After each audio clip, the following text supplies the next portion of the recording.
everybody, my name is Eric Hopkins and welcome to my YouTube channel. If you're finding me for the very first time, please click that like and subscribe button. And don't forget to hit the notification bell so you get all the notifications about when I put up new content right here on this channel. So Loki Season 1 has just ended on Disney+.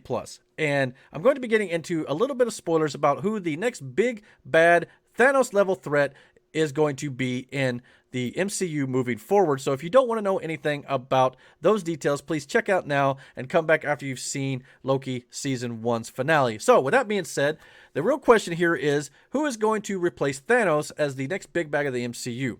And we now have information about who that's going to be, and it's going to be somebody who makes Thanos look like a weak villain, for the most part, for the sounds of things. So let's go over here and check out this article that explains more about who exactly is Kang the Conqueror. Loki built up to the reveal of an even bigger Marvel Comics villain than we had with Thanos, if that's even possible. A lot of people felt like Thanos was like one of the biggest events going, Endgame ended up being one of the biggest Marvel Cinematic Universe events at this point, but they are quickly trying to let us know that Thanos is chump change when it comes to the world of the ever-expanding universe. The final episode of Loki didn't just set up a second season of the Disney Plus series, it laid the groundwork for at least one upcoming Marvel Cinematic Universe movie and potentially even more. When we saw Loki and Sylvie in episode 5, they were trying to get past Alioth, a scary storm monster that gobbles up time and reality itself, to find the mind that created the Time Variance Authority, ripped variants from their timeline to work in it, and made them all think that they were doing it for the all-knowing Timekeepers. This episode, they found out who they were looking for, exactly the character the show had been tiptoeing around all season. Loki and Sylvie met a character named He Who Remains, played by Jonathan Majors, the figure who in deep Marvel Comics lore created the Time Variance Authority.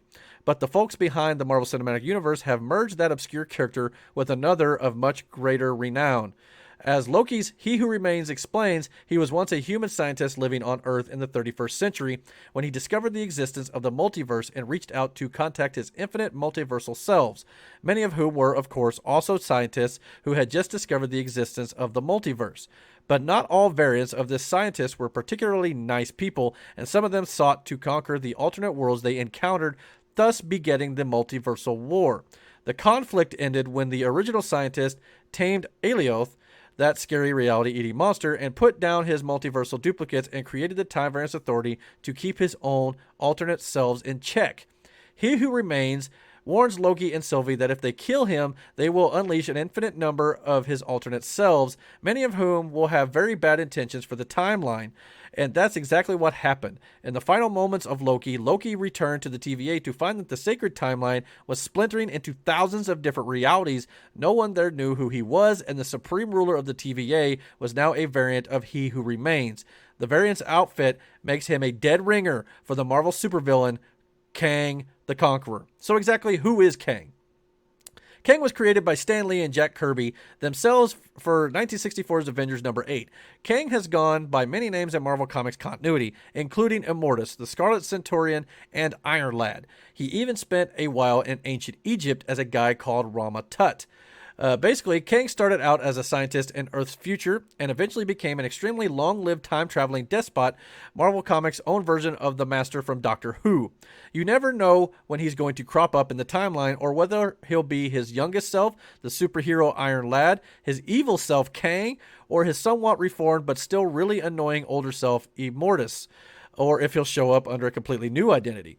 The Marvel Cinematic Universe could go pretty much anywhere it wants with Kang simply by explaining that this is Kang from a different branch of his timey-wimey existence.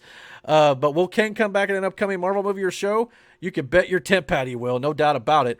In late 2020, Jonathan Majors joined the cast of Ant-Man and the Wasp: Quantumania, which is set to hit theaters on February of 2023. I think the date may be wrong in this article. Reports at the time suggested that he was set to play the role of Kang the Conqueror, and now we know that to be true, with the Pym particle access-only quantum realm as the key to all the time traveling in the Avengers Endgame film. It seems certain that a movie with Quantum Mania in its name and Kang and its character lineup will have some time-traveling shenanigans for sure. That's where we know that Kang will appear again, but could we see him even earlier? Loki was all about Nexus events, and Marvel's biggest Disney Plus hit, WandaVision, also made reference to Wanda Maximoff's comics lore status as a Nexus being, one whose very existence warps reality around her. In Marvel Comics, Immortus, that is another version of Kang, and the Timekeepers once got very involved in trying to control the Scarlet Witch's powers because of the threat she posed to the timeline. We'll see the Scarlet Witch again in 2022's Doctor Strange in the Multiverse of Madness, which was written by the same showrunner for Loki, Michael Waldron. No coincidence there, that's on purpose. It seems very likely that Loki's destruction of the singular sacred timeline into an infinite multiverse of timelines will play a large role in Doctor Strange's exploration of the multiverse. But what about Kang in Loki Season 2? One of the plot threads Loki left dangling when its cliffhanger finale is the story of Judge Renslayer, who in Marvel Comics has a very close ties with Kang himself. Ravonna Renslayer began Marvel editorial life as a damsel princess in Earth's 40th century in the pulp mold of John Carter of Mars or Flash Gordon. Falling in love with the time-traveling despot Kang, she leapt in front of a laser blast meant for him, saving his life and ending her own. Lots of time-traveling shenanigans later, she got a new lease on continuity as a time-traveler herself, locked in an eternal love-hate battle with her ex-husband Kang across all of reality. So you see kind of where this is going in Season 2, possibly? With Loki's Judge Renslayer last seen absconding into the timeline in search for He Who Remains and call him to account, the series could be setting up a similar rivalry, or perhaps even an enemies to lovers to enemies again dance across all of time. So yeah, this is all starting to come together here. The puzzle pieces for the Marvel Cinematic Universe is starting to slowly come into place here and take shape. So yes, we are going to be getting much more of Kang the Conqueror moving forward, and I think that's nothing but awesome news for the MCU moving forward, because we have at least a vague idea where they're going to be taking their movies and TV shows when it comes to the multiverse side of things. There's going to be other movies probably who ain't going to have a whole lot to do with the multiverse. So at some point it's going to be kind of hard to ignore all these other movies and that are not really being affected by the multiverse. At some point you would think the multiverse would start affecting everything in the MCU. So they're going to have to at least probably explain that. Or if they're doing other movies, like say, I've heard rumors that Shang-Chi and the Legend of the Ten Rings could actually take place during the 5-year time gap between the end of Infinity War and the majority of Endgame. So if that's the case, they don't have to necessarily worry about the multiverse side of stuff. And same for Eternals or things like that. So that's always a possibility as well. Everybody's talking about how the Eternals, they don't show up until the end of Endgame, where they've been. Perhaps maybe that movie takes place in that 5-year time gap, even though I think the trailers did mention about how the Avengers are no longer a thing. But anyway, I digress. But there are going to be movies who don't, correlate to the multiverse storyline that they're telling with Doctor Strange, Spider-Man No Way Home, Ant-Man and the Wasp, and of course Loki Season 1 and most likely Season 2, tying that in with WandaVision and all this stuff that they're doing with the multiverse storyline.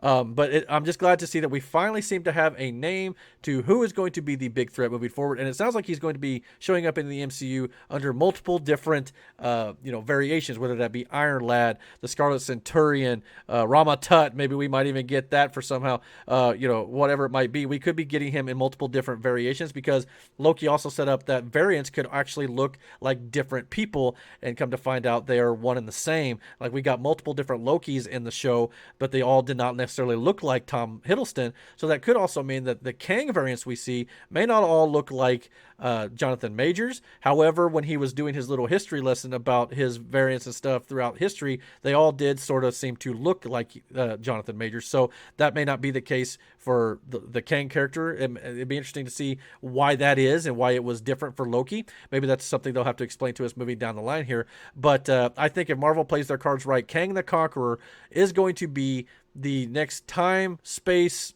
reality villain that is going to be affecting the MCU for the next 5 to 10 years if they play their cards right.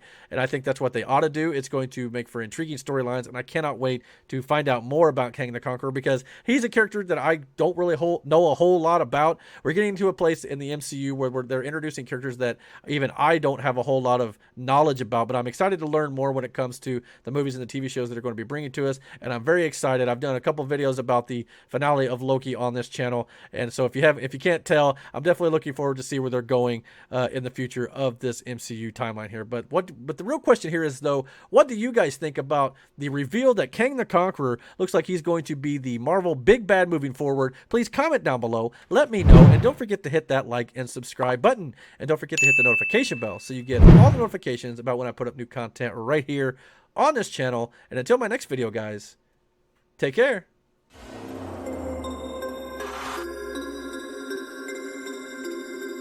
Party